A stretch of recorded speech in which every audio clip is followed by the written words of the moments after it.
नमस्कार, आप देख रहे हैं उदयपुर न्यूज। मैं हूं जयश्री नागदा। खबरों में जाने से पहले नजर डालते हैं आज की न्यूज हेडलाइंस पर। लेक सिटी में शुरू हुआ ब्रिक्स सम्मेलन, आपदा प्रबंधन विषय पर हो रही है चर्चा।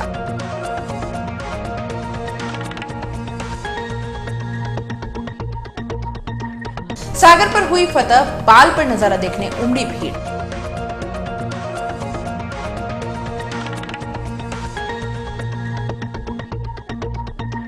भगवान महाकाल निकले झील भ्रमण पर, नौका विहार कर निहारा फतेह सागर को।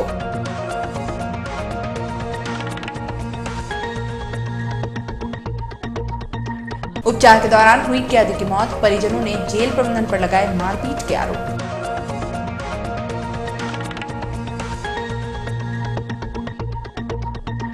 और अब खबरें विस्तार से। सबसे पहले बात करते हैं ब्रिक्स सम्मेलन के आगाज की। झीलों के शहर उदयपुर में सोमवार से 2 दिवसीय ब्रिक्स देशों के सम्मेलन का आगाज हुआ। आपदा प्रबंधन के विषय पर आयोजित हो रहे इस सम्मेलन में भारत, दक्षिणी अफ्रीका, रशिया, ब्राजील और चाइना के मंत्री और अधिकारी भाग ले रहे हैं। उदयविलास होटल में हो रहे इस सम्मेलन में 2 दिन तक आपदा प्रबंधन और मौसम परिवर्तन से होने वाली आपदाओं से निपटने के विषय पर महत्वपूर्ण मंथन किया जाएगा। इस दौरान आपदा से जुड़ी सभी तकनीकों को एक देश से दूसरे देश से साझा किया जाएगा। इस सम्मेलन में भारत की ओर से गृह राज्य मंत्री किरण रिजिजू और केंद्रीय गृह सचिव राजीव महर्षि ने प्रतिनिधित्व किया। उद्घाटन सत्र के दौरान सभी देशों से आए आपदा से जुड़े मंत्री और अधिकारी मौजूद रहे। उद्घाटन सत्र के बाद तकनीकी सत्र शुरू हुआ, जिसमें सभी देशों के प्रतिनिधियों ने अपने अपने देश के डिजास्टर मैनेजमेंट से संबंधित प्रेजेंटेशन दिया। इस बीच डेलीगेशन के सभी सदस्यों का ग्रुप फोटो भी क्लिक किया गया। सम्मेलन स्थल के पास मुख्यमंत्री जल स्वावलंबन योजना की प्रदर्शनी भी लगाई गई। विदेशी मेहमानों ने प्रदर्शनी का अवलोकन किया। वहीं साउथ अफ्रीका के कॉर्पोरेट एंड ट्रेडिशनल अफेयर मंत्री डेस वैन रोइन ने इस योजना की जमकर तारीफ की। साउथ अफ्रीका के मंत्री ने बताया कि ब्रिक्स देशों में पानी से संबंधित समस्या है। ऐसे में राजस्थान सरकार की यह योजना काफी लाभदायक हो सकती है। इस योजना की तरह ही पानी बचाने के लिए साउथ अफ्रीका में भी प्रयोग करने की बात मंत्री रोइन ने कही। वहीं राजस्थान के गृह मंत्री और आपदा प्रबंधन मंत्री गुलाब चंद कटारिया ने इस कॉन्फ्रेंस को सभी देशों के लिए महत्वपूर्ण बताया और साफ किया कि आपदा के दौरान ब्रिक्स देश एक दूसरे को जल्द राहत दिलाने के लिए मदद करेंगे।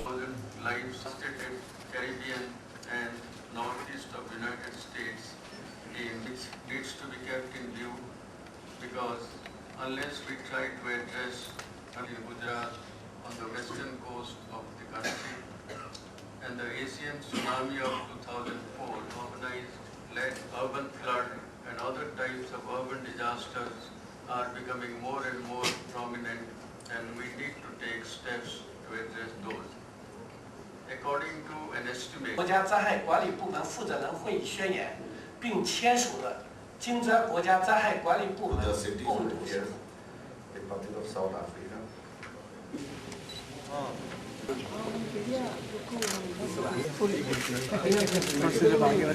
एक मिनट रुक जाओ, बस ये हो गया पानी। अरे क्यों? Milch, cattle, sheep, goat, they are the main survival source for rural folk. They are also suffering. So we basically villagers held a meeting. We tried to explain to them. These are the trenches that we were talking about.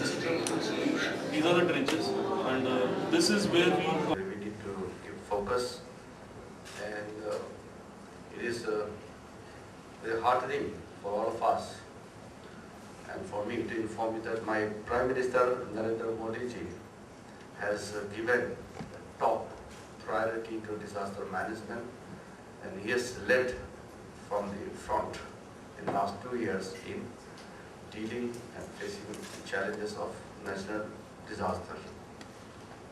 In the last few decades, we have seen exponential increase in disasters striking different parts of the globe. These have been hampered by the achievement of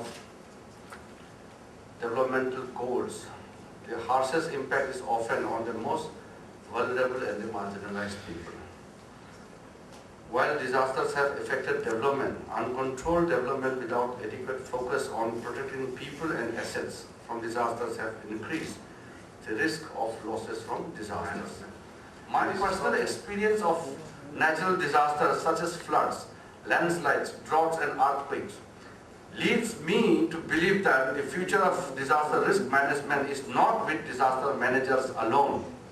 It is with everybody, the government organizations across all sectors, civil society organizations, professional bodies, scientific and technical institutions, and private sectors. We all have to play an important role in this effort. While governments have to play a central role, they cannot do it by themselves. They have to take everybody along. The government action must be geared towards empowering and supporting communities and individuals to be more and more self-reliant in their quest for resilience. And finally, we need to look at disaster risks. People and economies of our countries are exposed to both natural and man-made disasters. Recognizing the common challenge posed by natural and man-made disasters, BRICS countries have identified disaster risk management as an important area of collaboration. The UFA declaration signed by our nations at the 7th BRICS Summit on 9 July 2015 identifies the need to promote cooperation in preventing and developing responses to emergency situations, and also reiterates BRICS' commitment to mitigate the negative impact of climate change. At the beginning of this year, the meeting of BRICS Ministers for Disaster Management was convened by Russian Federation to envelop so that it can build a safer world for ourselves and the generations to come. The task at hand involves adoption of multi-sectoral and multi-stakeholder approach. With these few words, I take this opportunity to welcome all the delegates and look forward to fruitful deliberation in the 2 days ahead, which I am sure will lay a very strong foundation for our joint understanding and cooperation towards management, mitigation, and reduction of disaster risks. Finally, I would like to thank the government of Rajasthan for hosting and arranging this meeting in an appropriate manner without posing any kind of inconvenience to all our honorable guests. And I hope our honorable guests will have a very comfortable stay in the next 2 days. For South Africans, because we currently face with a drought problem in our country, and it's the worst in the last 100 years. So water harvesting is one of the measures that we are encouraging in our country. Well, there are other measures, including also how to sparingly use water as a scarce resource. And we think that with the model that we are seeing here, OUDPA, is a model that we can learn one or two things from.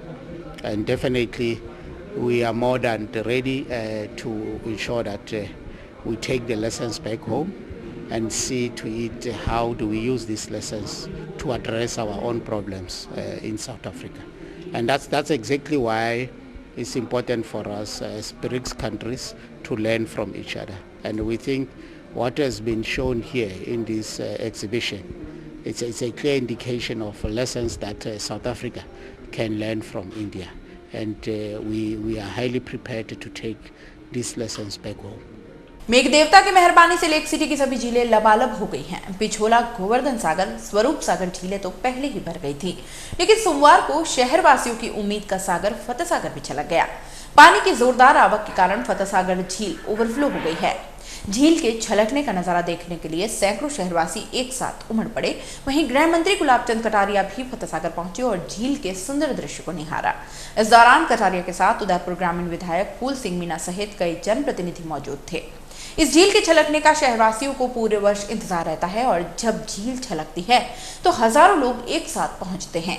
Catchment area में हो रही बारिश के बाद मदार नहर से पानी की आवक फतेह सागर झील में जारी है और अब यहां से जाने वाली पानी उदय सागर के मार्फत चित्तौड़ झील तक पहुंचता है। सिंचाई विभाग की माने तो इस बार अच्छी बारिश होने से पानी की आवक लगातार जारी रहने की संभावना है। इसी के चलते यहाँ के पानी को आगे डाइवर्ट किया जाएगा ताकि किसी तरह की कोई जनहानि या धन हानि ना हो।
कुछ दिनों से जारी झमाझम बारिश से उदयपुर शहर की झीलें लबालब हो गई हैं। मेवाड़ में सुख समृद्धि और शांति बढ़े, इस कामना को लेकर सोमवार को भगवान महाकालेश्वर अपने शाही लवाजमे के साथ नौका विहार पर निकले।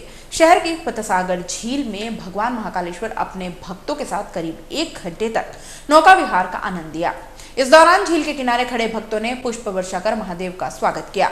इसके बाद महाकालेश्वर की शाही सवारी झील के बीच में स्थित नेहरू गार्डन पहुंची, जहां भक्तों ने भगवान महादेव की महाआरती की।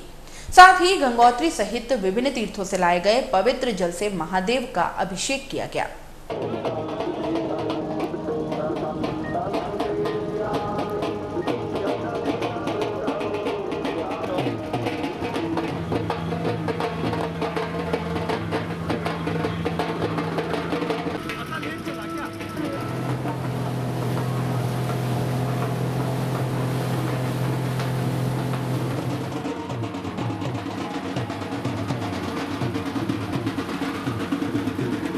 मेवाड़ में सुख शांति समृद्धि और सुवृष्टि की कामना के लिए जो श्रावण मास पर्यंत जो पूजा अर्चना की गई थी, आज फतेहसागर झील पूरी लबालब है और लोगों में भारी उत्साह है। प्रभु महाकालेश्वर की विशेष पूजा अर्चना और आराधना की गई है। फतेहसागर में जो नया जल आया है उससे आज महाकालेश्वर का जलाभिषेक किया जाएगा। इस जलाभिषेक के साथ ही गंगोत्री और विभिन्न नदियों से जो उसका जल मंगवाया है, उसके साथ में महाकालेश्वर को जल विहार करके पूजा अर्चना विधि विधान से की जाएगी। नौका विहार को लेकर भक्तों में लंबे समय से श्रावण मास के अंदर से इसके अंदर लोगों की इच्छा हो रही थी प्रभु महाकालेश्वर हर वर्ष की भांति इस वर्ष भी जल विहार करे। उसी भावना को ध्यान में रखते हुए आज सभी भक्तों की इच्छा के अनुरूप भगवान जल विहार के लिए नौकायान के लिए पधारे और सभी भक्त उसके अंदर भाग। उदयपुर न्यूज में फिलहाल वक्त चला एक छोटे से ब्रेक का। ब्रेक के बाद फौरन हाजिर होंगे, कहीं मत जाइएगा। नए रिश्तों की मुस्कुराहट हम बखूबी समझते हैं। भरोसे के हर इम्तिहान में हम खरे उतरते हैं। जिंदगी की शाम होने से पहले यहाँ खुशियों के चिराग जलते हैं। खुशनुमा माहौल में यहाँ दिल के इरादे झलकते हैं। अनकहे जज्बातों को भी हम खूब समझते हैं। We at Geetanjali Hospital serve to see the smile on your face. World-class infrastructure and all the specialities covering from common cold to cancer, accident, maternity, cardiology, and compassionate doctors with holistic patient care. Geetanjali Hospital, health is happy.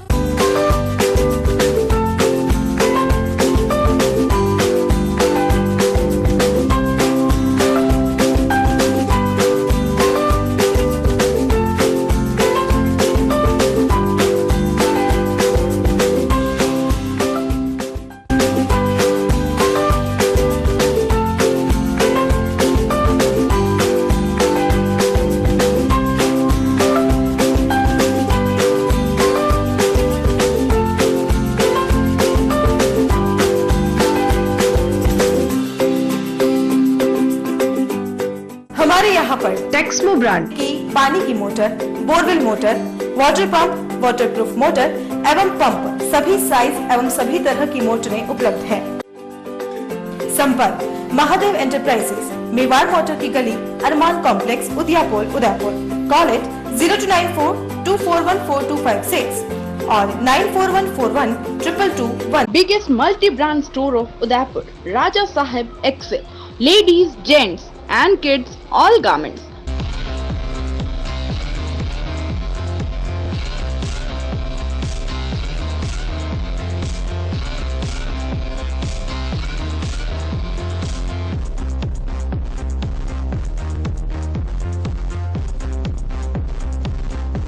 Fort 11 Bhopalpura opposite Gattani Hospital, Udaipur. Call at 029424110066.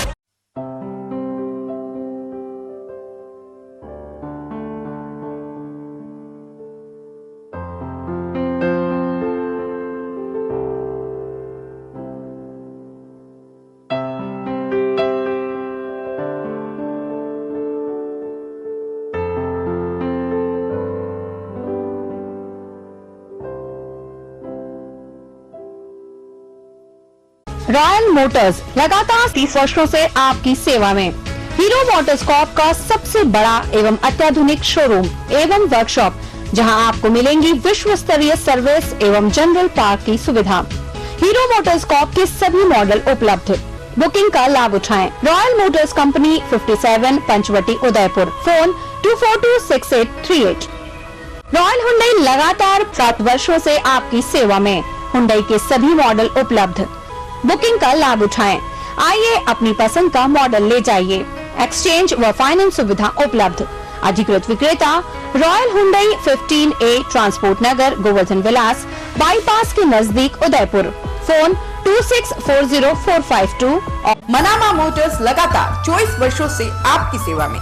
शहर के मध्य hero motor Corp का सबसे भव्य एवं विस्तृत showroom व workshop, जहां आपको मिलेगी अपने हीरो पर विश्व स्तरीय सर्विस एवं जनरल पार्ट की सुविधा।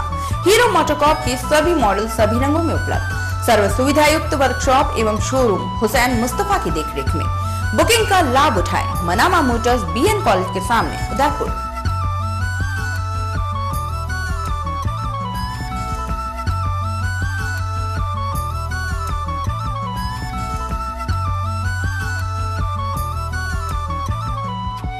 ब्रेक के बाद एक बार फिर से आपका स्वागत है।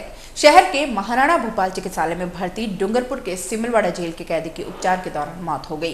कैदी की मौत के बाद परिजनों ने सिमलवाड़ा जेल कर्मियों पर मारपीट करने का आरोप लगाते हुए हंगामा कर दिया।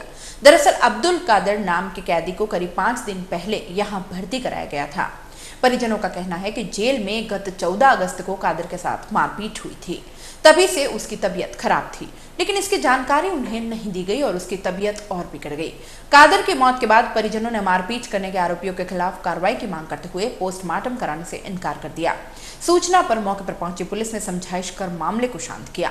परिजनों का साफ कहना है कि ठोस कार्रवाई नहीं होने तक वह शव मोर्चे से लेकर नहीं जाएंगे। कादर के मौत की सूचना मिलने पर अंजुमन सदर मोहम्मद खलील अस्पताल पहुंचे और मामले की जांच की मांग करते हुए प्रशासन पर सवालिया निशान उठाए।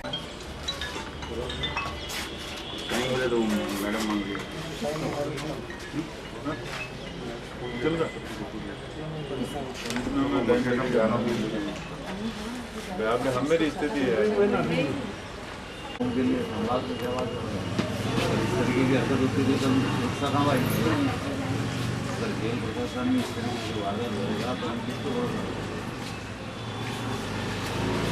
क्या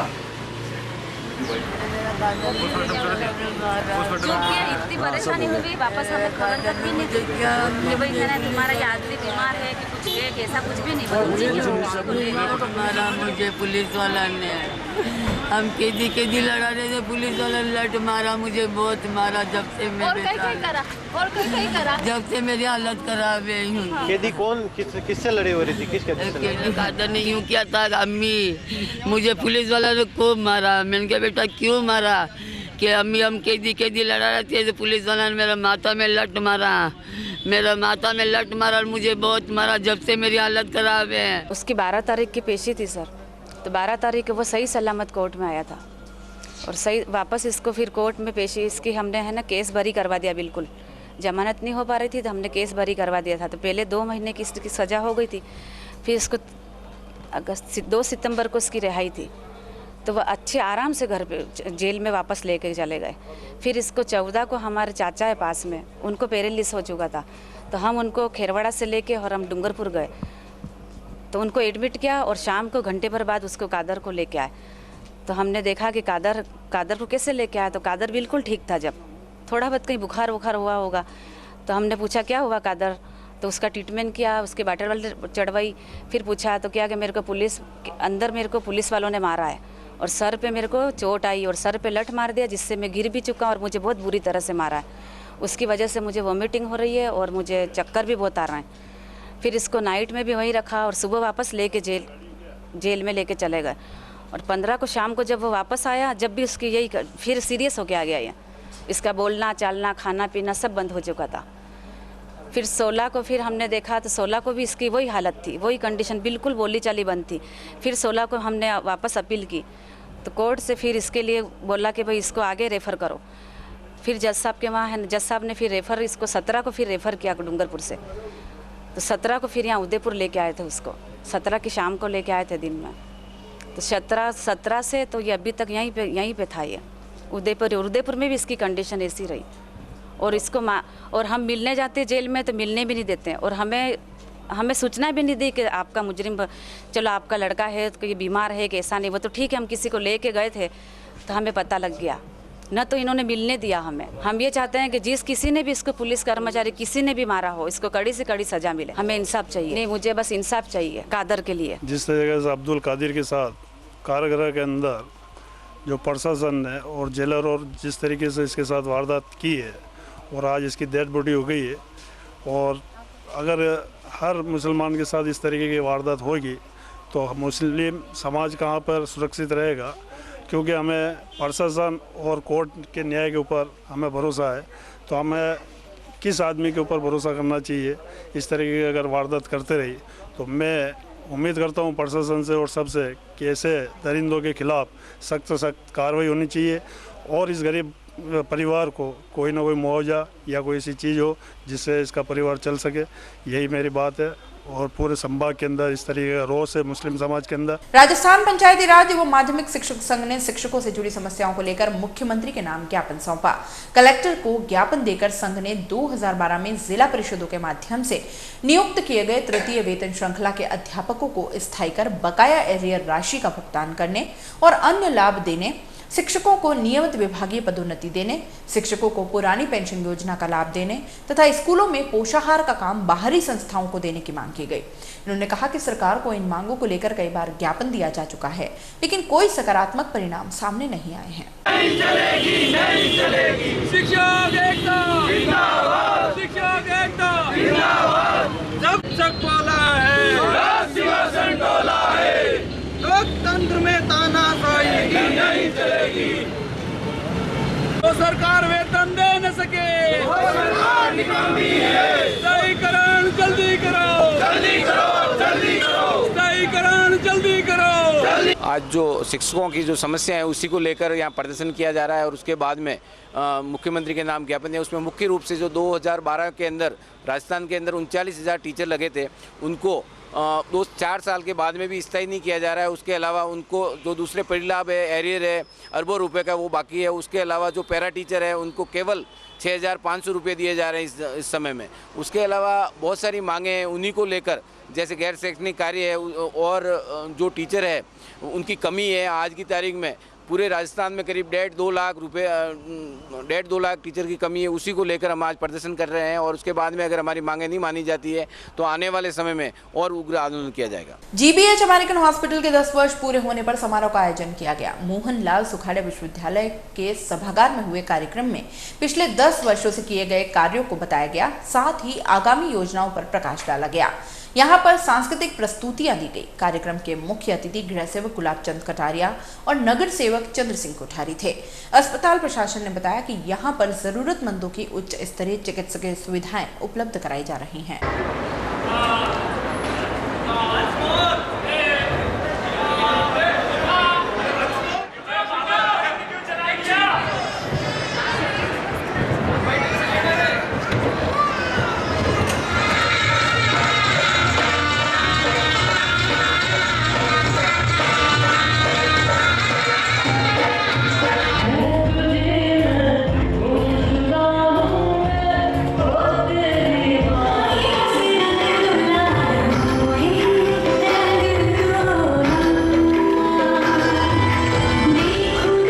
जीबीएच अमेरिकन हॉस्पिटल को चालू हुए 10 वर्ष हो चुके हैं, और इन 10 वर्षों में जो हमने अचीवमेंट्स किए हैं उसके बारे में आज थोड़ा सा ये उत्सव कर रहे हैं। सबसे बड़े अचीवमेंट तो ये हैं कि उदयपुर में इस तरह की हॉस्पिटल्स चल सकते हैं, इसको देख के कई सारे और हॉस्पिटल भी खुले हैं। पर सबसे बड़ी बात ये कि क्वालिटी केयर यानी कि गुणवत्ता केयर में दे सकें तो शायद उदयपुर कल का अहमदाबाद बन सकता है। और इसी को देखकर जीबीएच अमेरिकन ने एक गुणवत्ता का जो मापदंड है NABH सर्टिफिकेशन, वो हासिल किया जिसमें करीब 650 मापदंड पे बाहर के लोग, बाहर के डॉक्टर्स आके हमारे को इवेल्यूएट करते हैं और उस पर खरा उतरा। जो राजस्थान में आज भी जयपुर के बाहर एक ही हॉस्पिटल है और मैं चाहूँगा, मेरी ये आशा है कि बाकी हॉस्पिटल भी उदयपुर में इसको फॉलो करेंगे। हालांकि ये आसान नहीं है, इसी वजह से शायद 5 वर्षों से अभी भी GBH अकेला हॉस्पिटल है जो इसको हासिल कर पाया है। पर जैसा मैंने कहा कि मेरी आशा ये है कि बाकी लोग भी फॉलो। आज के कार्यक्रम में वैसे तो हम लोग उत्सव मना रहे हैं कि हमारे 10 साल पूरे हुए हैं। इस 10 सालों में हमने बहुत कुछ किया है, न सिर्फ GBH अमेरिकन हॉस्पिटल पर पहला राजस्थान का जयपुर के बारे cancer hospital GBH memorial cancer hospital चालू हुआ 2 वर्षों पूर्व। उसके साथ साथ एक मेडिकल कॉलेज भी बनाया है जो शीघ्र ही शुरू होगा। इसके साथ साथ एक GBH जनरल हॉस्पिटल भी बनाया है जो आम आदमी के लिए जो अभी हम 2 वर्ष से निःशुल्क उपचार कर रहे हैं।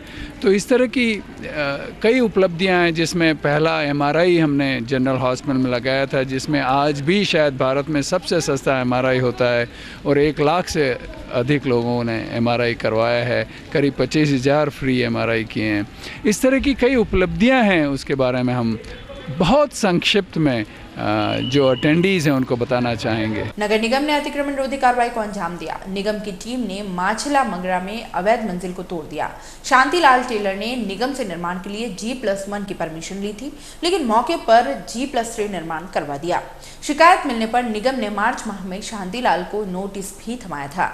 दूसरा नोटिस अप्रैल माह में दिया गया, लेकिन फिर भी निर्माण जारी रखा। इस पर निगम के दस्ते ने सोमवार को अतिक्रमण ध्वस्त कर दिया।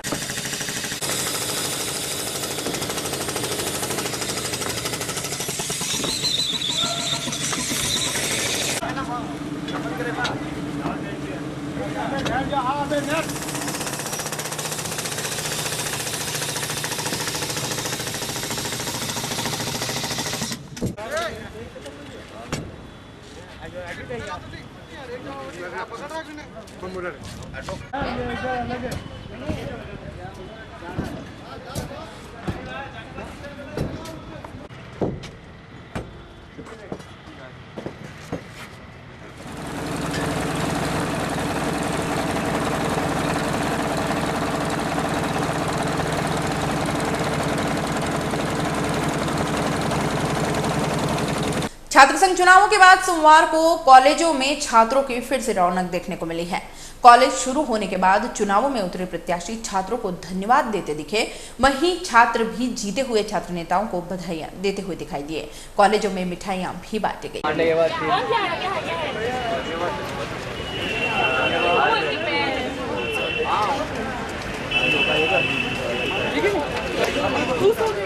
सर्वप्रथम आज 17 अगस्त को जो छात्र संघ चुनाव संपन्न हुए थे, उसके बाद आज पुनः विश्वविद्यालय के सभी महाविद्यालय कॉलेज प्रारंभ हुए। तो आज जो केंद्रीय छात्र संघ अध्यक्ष पद पे जो विजय हुए मयूर ध्वज सिंह चौहान के विजय होने के बाद आज सभी commerce college, science college, arts college और लॉ कॉलेज के अंदर जाके सबको बधाई दी कि उन्होंने इस ऐतिहासिक जीत को, इस ऐतिहासिक विजय बनाने में उन लोगों का जो पूर्ण सहयोग रहा, उसके लिए उन सब लोगों का आभार व्यक्त किया। और विश्वविद्यालय में सभी महाविद्यालयों में जाके सबको मुंह मिठाई कराया गया और सबको बधाई दी गई कि जीवन में अगर आपको विश्वविद्यालय में किसी भी तरह की किसी भी छात्र छात्राओं को कोई समस्या होगी तो उसके लिए मयूर ध्वज सिंह चौहान और उसकी टीम पूरी हमेशा तत्पर खड़ी रहेगी। और मैं एक बात और कहना चाहता हूँ कि मयूर ध्वज सिंह चौहान को संगठन ने टिकट नहीं दिया, कोई बात नहीं, हम पहले भी संगठन के साथ थे और आज भी हम संगठन के साथ हैं और हमेशा संगठन के साथ रहेंगे। और इस विश्वविद्यालय के सभी छात्र छात्राओं को मैं एक बार पुनः आभार व्यक्त करता हूं, जिन्होंने इस ऐतिहासिक विजय बनाने में उनका पूर्ण सहयोग और पूर्ण योगदान दिया। धन्यवाद। चलते चलते एक नजर एक बार फिर से आज की न्यूज हेडलाइंस पर। लेक सिटी में शुरू हुआ ब्रिक्स सम्मेलन, आपदा प्रबंधन विषय पर हो रही है चर्चा।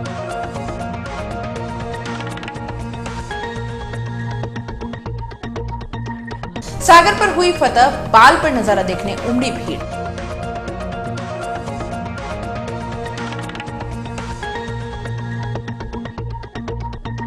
भगवान महाकाल निकले झील भ्रमण पर, नौका विहार कर निहारा फतह सागर को।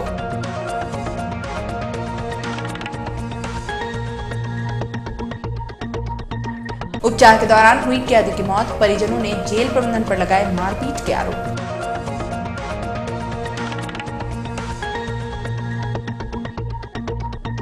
अब आप अपना पसंदीदा न्यूज चैनल उदयपुर न्यूज देख सकते हैं यूट्यूब पर भी। इसके लिए आपको यूट्यूब पर जाकर सर्च करना होगा उदयपुर न्यूज, उसमें अपनी लॉगिन आईडी लिखनी होगी और सब्सक्राइब करना होगा। उदयपुर न्यूज के इस बुलेटिन में फिलहाल इतना ही। शहर की तमाम हलचलों से आगे भी रूबरू करवाते रहेंगे। तब तक के लिए दीजिए इजाजत। जय श्री नागदा को और खबरों के लिए देखते रहें उदयपुर न्यूज। नमस्कार।